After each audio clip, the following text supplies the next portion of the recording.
nagsasalita. No? Ha? Ang tahimik ni Beyonce nun. Oo. Ngayon din naman, tahimik Kaya pa rin. nga. Pero mas Parang mas naano mahaba na lang siya. yung salita niya ngayon.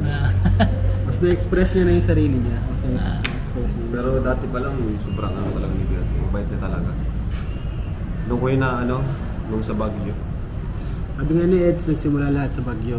Grabe Oo, yung sa pala Baguio, yun. yung pinapili ko baga sila ng pasalubong. Si Beyonce, di siya pumili. Kasi nahiya daw siya. Okay. Kasi ayaw daw niyang parang nalibre na nga daw siya. Kasi sila lang yung walang sponsor. Si Beyonce saka si Eden. Pero pinilit mo rin na sponsor makasama nun. sila Oo, eh. sinagot ko na yung talaga, nila. Yeah. Kaya sabi niya, huwag na ko pera. Nalibre niya. Kayo na nga po sumagot nung Bait, no? nung gastusin doon sa Baguio.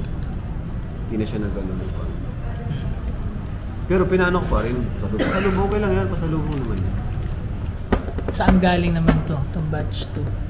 Scout ni Edo, scout ni Starax, Galing. scout ni Sir Olives, scout ni Ate Rhea Olarte. So shoutout po sa inyo. Si Inkit naman, scout ni Alvin Caceres, si Angelica, scout ni Tata. Uy, iba-ibang nag-scout ah. Galing ah. Si Maribel, scout ni Ato.